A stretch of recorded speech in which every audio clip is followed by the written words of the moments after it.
बातमी नाशिकची आहे, धक्कादायक आहे. खरं तर ही बातमी वाचल्यानंतर मन सुन्न होतं. त्र्यंबकेश्वरमधून हा सगळा प्रकार समोर येतोय. जन्मदात्या आईनंच पोटची 6 मुलं विकली आहेत. 45 वर्षीय महिला आहे. 14 मुलींना या महिलेनं जन्म दिला. हलाखीची परिस्थिती आहे आणि याकरता पैशापायी मुलं विकण्याची वेळ या महिलेवर आली आहे.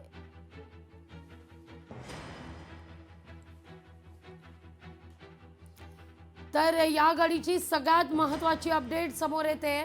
नाशिकमध्ये मुलं विक्री प्रकरण आणि या प्रकरणी आता त्या आई वडिलांना चौकशी करता पोलिसांनी ताब्यात घेतलेलं आहे.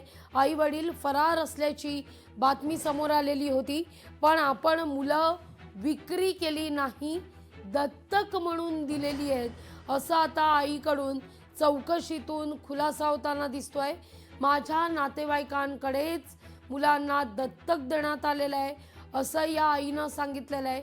आतापर्यंत 3 मुलांना मी दत्तक दिलं असा खुलासा या आईकडून होताना दिसतोय.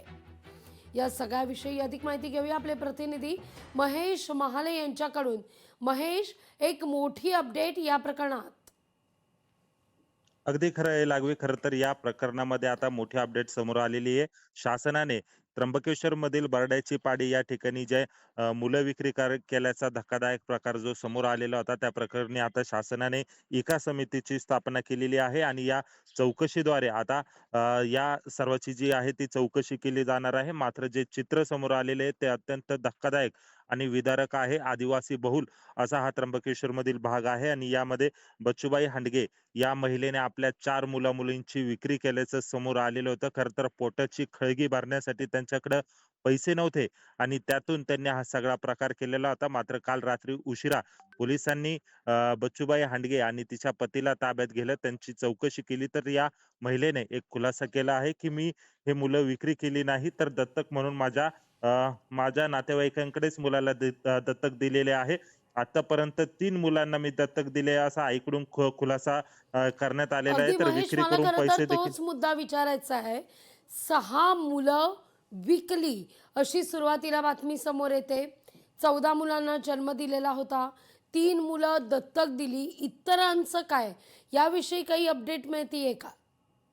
अगदी खरं आहे लागवी. खरं तर 14 मुलं मुलं अपत्य जे होते त्या बरोबर. महिलेला झालेले होते. मात्र त्यातलं एक अपत्य हे मेलेलं होतं. बाकीचे जे 4 आहे ते त्यांनी जे आहे ते दत्तक किंवा विक्री केल्याचा जो संशय आहे तो आहे. बाकी उर्वरित 3 ज्या महिला होत्या, 3 मुली ज्या होत्या त्यांची लग्न झालेली, तर उर्वरित जे अपत्य आहे ते अद्यापही घरातच आहे. त्यामुळे एकूण हं, 4 हं. जे अपत्य आहे ते या महिलेने खरं तर आता विक्री केलेले आहे का नातेवाईकांना दत्तक दिलेले आहे, याची जी चौकशी आहे ती शासनाच्या समितीकडनं करण्यात येणार आहे. त्यामुळे निश्चित. आता शासनाची चौकशी कशा पद्धतीने तपास करून याचा सगळा प्रकार समोर आणते हे देखील पाहणं तितकंच महत्वाचं आहे. मात्र या सगळ्या प्रकरणाने महाराष्ट्रातील ग्रामीण भागात आणि विशेषतः आदिवासी बहुल आणि अतिदुर्गम भागात असलेली जी परिस्थिती आहे ती आता समोर आलेली आहे. का आजही अनेक आपण पुरोगामी महाराष्ट्र म्हणतो, मात्र आजही या महाराष्ट्रामधील ग्रामीण भाग असा आहे का ज्या ठिकाणी पोटाची खळगी भरण्यासाठी लोकांकडे पैसे नाही, त्यातून हे सगळे असे प्रकार जे आहे ते होत आहे. हं, यामुळे हं. शासनाने आणि सरकारने याकडे गांभीर्याने बघण्याची तितकीच गरज आहे. निश्चित. महेश, धन्यवाद तुम्ही दिलेल्या एकूणच सविस्तर माहिती करता. या सगळ्या मुद्द्यावर काय प्रतिक्रिया समोर येत आहेत पाहूया आपण. सकाळी मला असं कळालं की तिने आपले काही मुलं पैशासाठी विक्री केली आणि हे ऐकून मग आम्हाला धक्का बसला आणि त्याची आम्ही माहिती घेण्याचा प्रयत्न केला. तर त्या बाईला हे 14वं मूल झालेलं आहे अशी माहिती मिळाली. आजही पैशासाठी या मातेला आपला गोळा विकावा लागतो यासारखं दुर्दैव नाही. आपण इकडे बघत असतो की मेंढपाळांसाठी काही लोक 5,000साठी आपल्या मुलांना विक्री करतात आणि घरगडी म्हणून ठेवले जातात. अशा अनेक घटना घडलेल्या आहेत. त्याच्याही पेक्षा ही अत्यंत दुर्दैवी आणि संतापजनक घटना आहे. आता जी काही माहिती मिळाली आपल्याला तर त्यांनी 4 ते 6 मुले विक्रीचा एक संशय आहे. आता त्यांच्याकडे आता सध्या 4 मुलं आहेत आणि बाकी काही मुलांचे लग्न झालेले आहेत आणि जे काही 2 महिन्याचं बाळ होतं ते देखील काल 10,000ला दिल्याचं मला माहिती मिळालेली आहे आणि त्याचाही शोध लावा आणि ते बाळ त्या मातेला आणून द्यावं आणि तिला शासनाची योजना मिळावी. मध्ये आशांच्या माध्यमातून HBNCचा एक कार्यक्रम असतो, त्याच्यामध्ये बालकांना घरी जाऊन व्हिजिट दिल्या जातं. त्याच्यामध्ये अनुसयाबाई आडोंगे म्हणून पेशंट होतं. त्याची साधारणतः 14वी डिलिव्हरी झाली ग्रामीण रुग्णालयामध्ये. त्यानंतर त्याला डिस्चार्ज देण्यात आला. बच्चूचं वजन तेव्हा 2,800 होतं. त्यानंतर घरी जाऊन त्याच्यामध्ये वजन घेतलं असतं 3,800 वजन त्याच्यामध्ये होतं. आज आमच्या आशा कर्मचारी त्या गावात गेल्या, बर्ड्याची वाडी टाकेदेव त्र्यंबकेश्वर येथे. त्यांना त्या ठिकाणी मातेने सांगितलं की बच्चू आता आमच्याकडे नाही आहे. तर ही जी आपण दृश्य पाहतोय हे घर आहे, हे आदिवासी पाडा आहे आणि या आदिवासी पाड्यात ही केवळ 4 मुलं सध्या घरात होती. आई वडील फरार झालेले होते, पण अर्थात आई वडिलांना आता पोलिसांनी ताब्यात घेतलेलं आहे. यातून हा सगळा प्रकार समोर येताना दिसतोय. नाशिकमधील मुलं विक्री प्रकरण आणि या प्रकरणी आता आई वडील चौकशी करता पोलिसांच्या ताब्यात आहेत. ताब्यात घेतल्यानंतर एक वेगळीच अपडेट या निमित्तानं समोर येताना दिसतीये. आपण मुलं विकली नाही, ती दत्तक दिली असं खरं तर या ठिकाणी या आईनं पोलीस जबाबात म्हटलेलं आहे. या सगळ्याविषयी आपण अधिक जाणून घेऊया. सामाजिक कार्यकर्ते भगवान मध्ये आपल्यासोबत जोडले गेलेले आहेत. नमस्कार भगवानजी, तुम्ही या सगळ्या प्रकरणी सातत्यानं लक्ष ठेवून होतात. तुम्हाला जेव्हा ही बाब स्पष्ट झाली, तुम्हाला या सगळ्याविषयीची माहिती मिळाली, त्यावेळी नेमकी घरात काय परिस्थिती होती हे तर मला जाणून घ्यायचंच आहे. पण आता जेव्हा आईवडिलांना ताब्यात घेण्यात आलं आहे तेव्हा मात्र एक अचानक वेगळी माहिती समोर येते. आईचं असं म्हणणं आहे की ही मुलं आपण विकली नाहीत, ती दत्तक म्हणून दिली, पण ती नातेवाईकांकडेच दिली. मग या नातेवाईकांकडे देण्याच्या दत्तक प्रक्रियेमध्ये काही व्यवहार झालाय का? काही या सगळ्या संदर्भात अपडेट पोचतीये का? काय नेमकं आता आईचं म्हणणं तुम्हाला कितपत तथ्य वाटतं याच्यात? खरं तर मी आपल्या चॅनलचे आभार मानतो की आपण एका महत्त्वाच्या विषयावरती आपण चर्चा करतोय आणि महाराष्ट्राला आपण सांगतोय की आजही आपण महाराष्ट्रातील आदिवासी समाज किंवा जो गरीब आहे, कष्टकरी, तो आज कुठल्या पातळीला आहे आर्थिकदृष्ट्या याचं हे जिवंत उदाहरण आहे. सर्वप्रथम मी ती जी आई बोलते ही आई साहेब खोटी बोलते, मी पहिल्यांदा क्लिअर करतो. आणि आता मला माहिती मिळाली आता की काही लोकांना ताब्यात पण घेतलेले पोलिसांनी, ज्यांना 4 वर्षापूर्वी देखील ज्यांना हे बाळ दिलं होतं त्यांना पोलिसांनी ताब्यात घेतलेलं आहे. ही जी घटना आहे की या महिलेला 14वं जेव्हा मूल झालं, मला हे सांगायचं की याला महिला जबाबदार आहेच, त्यापेक्षाही शासन याला सर्वस्व जबाबदार आहे की 14वे मुलं होईपर्यंत शासन का त्याच्यापर्यंत पोहोचलं नाही, त्यांचं कुटुंब नियोजनाचं त्यांना का समजून नाही सांगितलेलं. जेव्हा 14वं मुलाच्या वेळेस ती माता गरोदर होती त्यावेळेस ती हॉस्पिटलला कुठे जात नव्हती. तिला आम्ही प्रवृत्त केले की बाई हॉस्पिटलला जा, तू उपचार घे आणि तुझ्या जीवाला धोका होईल म्हणून तिला आम्ही ॲम्ब्युलन्समध्ये सिव्हिलला पाठवलं. तिची डिलिव्हरी नॉर्मल झाली सुदैवाने आणि ती 4 ऑक्टोबरला डिलिव्हरी झाली. 10 ऑक्टोबरला तिला डिस्चार्ज मिळाला. आणि जेव्हा परवा ती आशा कार्यकर्ती तिथे गेली त्या बाळाची काळजी घेण्यासाठी किंवा लस देण्यासाठी, तर ते बाळच तिथे नाही अशी माहिती समोर आली. आणि तेव्हा विचारलं की हे बाळ कुठे आहे, तर ते बोलते की आमची जगवण्याची ऐपत नाही. हे मी नाही सांगत, हे आरोग्य कर्मचाऱ्याचे सांगतात की आमची जगवण्याची ऐपत नाही म्हणून आम्ही ते बाळ देऊन टाकलं. ही कल्पना जेव्हा मला ज्याची मिळाली त्यावेळेस मी स्वतः CDPO आणि आरोग्य अधिकारी यांच्याशी बोललो. त्यांनी ते मान्य केले की हे खरं आहे. मी स्वतः काल त्या कुटुंबाला भेट दिली असता दोघंही आई वडील तिथे मला भेटले नाही. त्या मुलांनी सांगितलं, मुलं स्पष्ट बोलतात, मुलांना कोणी दबाव नाही टाकलेला, ते कॅमेरा समोर बोलतात विशेष म्हणजे की आम्ही 10,000 रुपये घेऊन बावड्या नावाचा कोणी व्यक्ती आहे त्याला दिलेला आहे. तो कुठला याचे काही माहित नाही, तर पोलिसांच्या तपास करावा. पण भारतीय स्वातंत्र्याच्या 79 वर्षानंतर पोटाची खळगी भरण्यासाठी, कुटुंब चालवण्यासाठी जर पोटचा गोळा विकायची वेळ येत असेल तर खरं स्वातंत्र्य अजून कुठे आहे? आदिवासींच्या झोपडीपर्यंत स्वातंत्र्याची किरण कधी देणार आहे शासन? की कोटी आदिवासी विभागाचा, आदिवासी समाजाचा विकास व्हावा, स्वतंत्र आदिवासी विभागाची रचना केली. अगदी भगवानजी, आपण थोडं मागे जाऊया.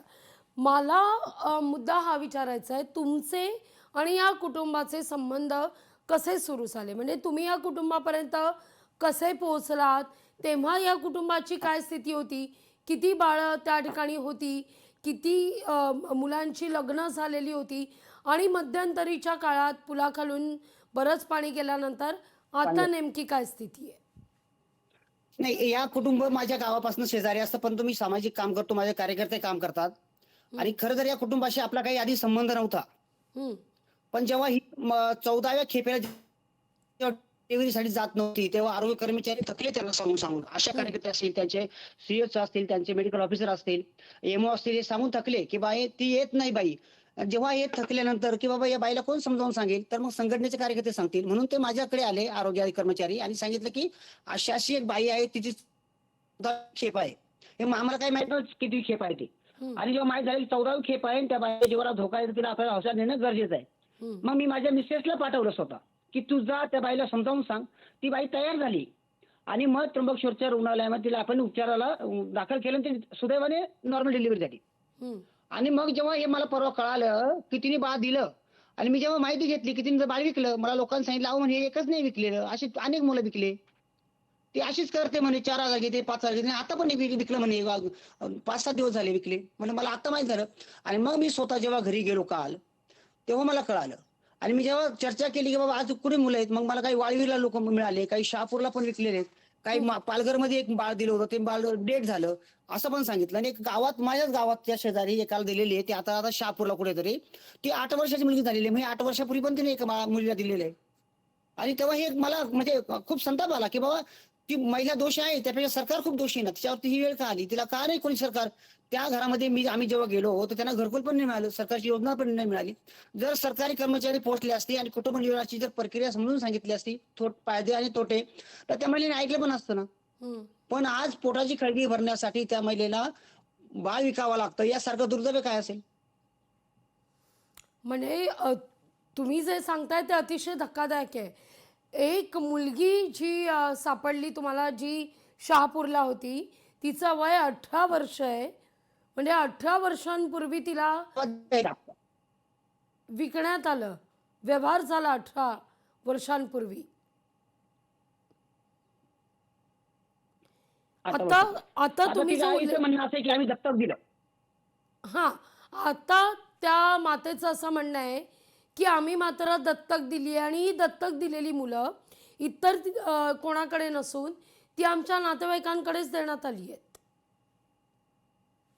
नाही, दत्तक आता जेव्हा पोलिसांनी हे दिलं, म्हणजे त्यांना जेव्हा ताब्यात घेतलं, म्हणजे भीती पोलीस सांगताय किंवा त्यांना कोणतं सांगितलं असं की ज्याने घेतले त्यांनी सांगितलं की तुम्ही सांगा आम्ही दत्तक दिलेले आहेत म्हणून. बरोबर. मग जरी जी महिला जरी अज्ञान आपण समजूया, पण ज्यांनी घेतले ते सुज्ञान असतील, तर त्यांनी दत्तक पत्र म्हणा किंवा काही असं बनवलंय का, हं, हं.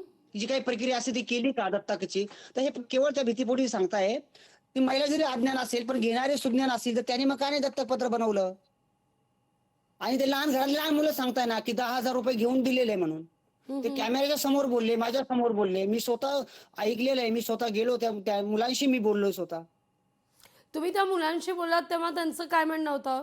किती रुपयाला, त्यांचं किती म्हणणं- हजाराला हा सगळा सौदा होत होता? काय होत होतं नेमकं?